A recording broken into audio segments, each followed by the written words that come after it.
안녕하세요. 제주호텔리어 야대입니다. 오늘은 많은 신입이 첫 입사 때 놓치는 포인트를 몇 가지 조명해 볼게요. 생각보다 많은 친구들이 신경 쓰지 않거나 놓치는 포인트인데, 호텔에 처음 입사하며 입구에 나타났을 때 현관과 로비에 서 있는 선배나 상사들은 이 사소한 당신의 몇 가지 행동들로 인해 이미 당신 첫인상에 대한 판단은 끝났다고 보면 됩니다.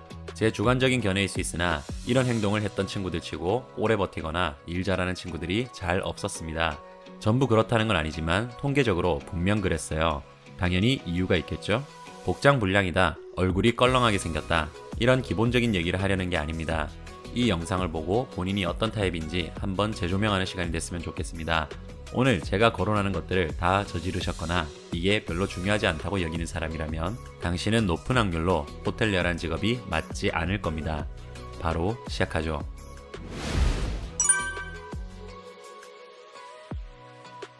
우선 제가 일했던 호텔의 지리적 특수성을 미리 얘기해야 할 것 같습니다. 모든 호텔이 이러한 게 아니기 때문에 오늘 영상에서 다루는 내용은 타 호텔 상사들은 전혀 신경 쓰지 않거나 실제 당신의 성향과 별 연관이 없을 수도 있습니다. 그러니 큰 맥락에 중점을 두고 이해를 하시면 되겠습니다. 첫째, 제주에 있다. 제주는 직원들 중 육지에서 오는 타지인들이 많다. 타지에서 오는 외부인들은 정착할 가능성이 상대적으로 낮다. 둘째, 공항에서 1시간 정도 거리에 위치해 있다. 교통수단 없이는 찾아올 수 없다. 마지막으로 성급 높은 호텔이라며 현관 입구에서부터 도어맨들이 서 있겠죠? 당신이 육지 사람이라면 당연히 캐리어를 들고 왔을 거고, 사복을 입고 온 당신이 직원들 입장에서는 손님인지 신입인지 구별이 안 됩니다. 자, 이 모든 요소를 잘 기억하시고 지금부터 내용을 풀어가 보겠습니다. 제가 일했던 호텔은 공항에서 1시간 정도 떨어져 있었기 때문에 신입이 선택할 수 있는 교통수단은 딱 4가지였습니다. 공항 리무진, 택시, 렌트카, 마지막으로 제주에 아는 지인이 있으면 지인의 차를 타고 오는 겁니다. 저는 여기서 버스를 제외한 다른 교통수단을 이용하는 신입을 우선적으로 옐로카드 한 장을 마음속에 준비해 둡니다. 제주 기준 호텔까지 택시를 타고 오면 대략 3만원 정도의 요금이 나왔고, 공항 리무진은 5천원보다 좀 적게 나왔습니다. 택시는 버스보다 시간이 덜 소모되고 보다 편리한 교통수단이지만 그만큼 금액이 몇 배가 차이 납니다. 경력자도 아니고 신입이면 갓 졸업한 학생일 가능성이 높고, 인턴이라면 아직 학생이겠죠. 그런 신입이 3만원이 넘어가는 교통수단을 아무렇지도 않게 지불한다? 이 친구는 귀찮은 걸 싫어하거나 집안이 부유할 가능성이 큽니다. 부서마다 다르겠지만 호텔리어는 기본적으로 박봉에다 육체노동량이 상당한 직종이라 강조해왔습니다. 한참 전이긴 하지만 제 첫 월급 실수령액이 100만원 남짓이었다고 말씀드렸었죠? 그런 직종에서 3만원은 결코 적은 금액이 아닙니다. 집안이 부유하다는 건 기본적으로 이 업종 생태계를 견디기 부적합한 환경에서 자라왔다는 거고, 부유한 게 아니라면 그냥 소비 습관이 그렇거나 귀찮고 고생하는 걸 싫어하는 사람일 테고, 마찬가지로 호텔리어와는 어울리지 않는 사람입니다. 자기가 입사한 호텔 위치를 검색 한번 안 한 사람은 없을 거고, 요즘같이 정보 검색이 수월한 시대에 버스 노선 하나 모를 리가 없죠. 몰랐다면 최소한의 노력도 안 했다는 소리입니다. 높은 확률로 2가지 유형이 될 가능성이 있습니다. 일머리가 없거나 적응을 못하거나. 무슨 그딴 거 하나로 사람을 평가하나 싶죠? 거짓말이 아니라 택시 타고 온 신입들 퇴사율이 훨씬 빨라요. 호텔이 가까운 위치에 있거나 동기가 여러 명이라 더치페이 조건으로 택시를 타는 경우를 제외하고 위 조건이라면 높은 확률로 조기 퇴사의 길을 걷게 됩니다. 그럼 렌트카나 지인차 타고 오는 건 문제가 없느냐? 꽤나 비슷한 확률로 부적응자들이 속출할 가능성이 있습니다. 보통 이런 환경의 호텔들은 그 전날 기숙사를 배정받고 다음날에 출근하거든요. 그럼 몇 가지 경우의 수야 있겠지만 표면적으로는 출근하기 하루 전 잠깐 있는 자유의 시간을 위해 차를 렌트했다는 의미가 됩니다. 앞서 얘기한 바와 같이 부유하거나 그냥 그런 소비 습관에 친구일 확률이 높아지죠. 저는 부유한 집안이나 그런 소비 습관이 잘못됐다는 게 아닙니다. 그거야 개인의 자유고 자라온 환경 요인이 클 테니까요. 문제는 이런 사람들이 박봉과 고된 업무의 호텔리어라는 직종과 높은 확률로 거부 반응이 일어난다는 거죠. 또한 경제적인 문제를 차치하고서라도 마인드에 대해 생각해 볼 여지가 있죠. 이 친구가 제주 여행 다니고 싶어서 하루만 렌트했을 수 있습니다. 근데 신입이라면 우선 이 회사에 적응부터 하고 나서 관광지나 맛집 돌아다닐 생각을 해야 하는 거 아닐까요? 아니, 내일 출근이고 그 전날은 내 자유인데 뭔 상관이냐? 꼰대 같은 생각이라 여길 수도 있지만 저는 우선순위를 혼동하고 있다 보이고 집중력이 분산되어 있다고 보입니다. 저였다면 그 시간에 호텔 공식 홈페이지를 뒤져 객실 타입이나 비치품 하나라도 더 외우는데 시간을 투자했을 겁니다. 별거 아닌 것 같죠? 이런 사소한 마인드와 시간 분배, 집중의 차이가 당신의 평가와 업무 능력을 가릅니다. 제가 괜히 남들보다 한 달 먼저 정규직을 단 게 아닙니다. 이미 계약서 쓴 상태고 그냥 놔두어도 정규직 달 건데 굳이 왜 먼저 달아줬겠어요? 이런 사소한 차이를 잘 생각해 보시길 바랍니다. 다시 한번 강조하지만 이런 행동을 하는 모든 친구들이 그렇다는 게 아니라 통계적으로 봤을 때 적응을 잘 못할 가능성이 높다는 얘기입니다. 그럼 지인 차를 타고 오는 건 왜 문제인가? 사실 오늘 주제를 정하게 된 결정적인 이유가 이것 때문이었습니다. 이거 빨간 펜으로 밑줄 쫙 그으세요. 지인이 그냥 데려다만 주고 가면 큰 문제가 없습니다. 근데 바깥에서 대기하고 있다거나 호텔 로비에 같이 들어온다면 저는 이 친구 옐로카드 준비가 아니라 확정입니다. 애인을 데리고 왔다? 그냥 레드카드 확정입니다. 장담하건대 그 친구는 일머리 오직이 없거나 눈치가 없습니다. 여러분, 진짜 많은 신입들이 실수하는 것 중 하나가 부모님, 지인, 애인을 데리고 회사에 처음 나타나는 겁니다. 그게 뭐가 문제냐? 일단 성급 높은 호텔에는 스탠다드로 정해져 있습니다. 직원들은 휴무 때 사복 입고 호텔 로비에 나타나면 안 된다. 왜일까요? 아는 사람이 오면 일하는데 영향을 주기 때문입니다. 잠깐 다른 얘기 좀 하겠습니다. 제가 일하던 호텔에 정말 유명하고 잘생긴 연예인이 온 적이 있습니다. 남자가 봐도 감탄이 나오는 외모였고 여직원들 사이에서는 당연히 난리가 났죠. 일주일 동안 외모가 언급될 정도로 후유증이 있었습니다.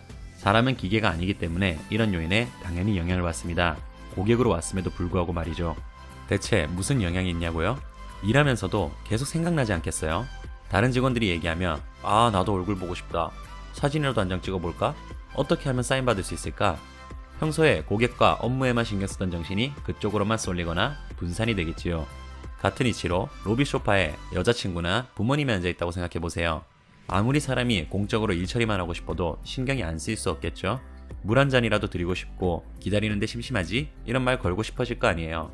직장에서는 고객과 일에 집중하는 게 맞는 거고 그런 집중도가 떨어지면 고객이 응당받아야 할 서비스의 질이 떨어지기 때문에 스탠다드로 규정해두고 있는 겁니다. 즉 회사는 업무가 최우선이고 절대적으로 공적인 장소입니다. 그런 곳에 처음 입사하면서 지인을 데리고 온다라? 일하는 직원 입장에서 그 친구는 그냥 기본이 안 되어 있는 겁니다. 아무리 타지라도 학교 기숙사 들어가는 것도 아니고 회사 기숙사 보는데 부모님 다 따라와서 이것저것 본다는 건 부모가 가보하고 있다는 인상을 주고 그만큼 독립도 안 된 친구처럼 보입니다.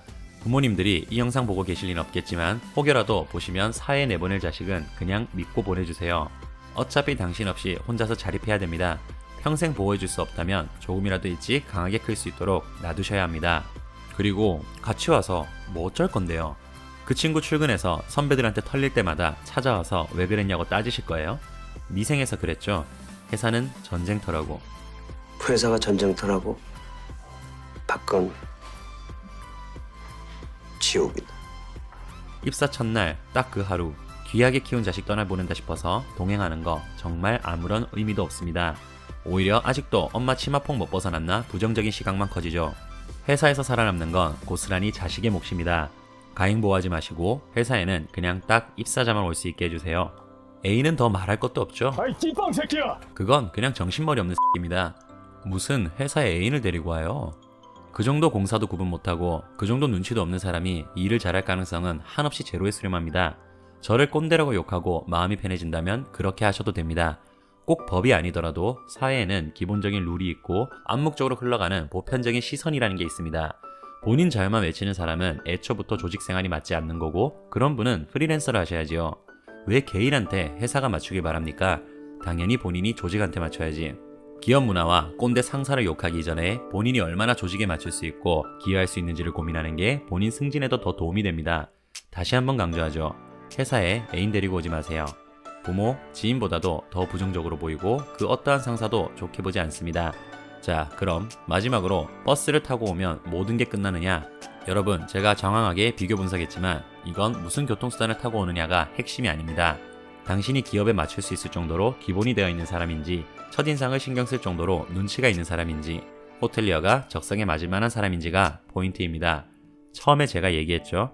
사복을 입고 캐리어를 끌고 나타나면 직원 입장에서는 당신이 손님인지 신입인지 구분이 가지 않는다고.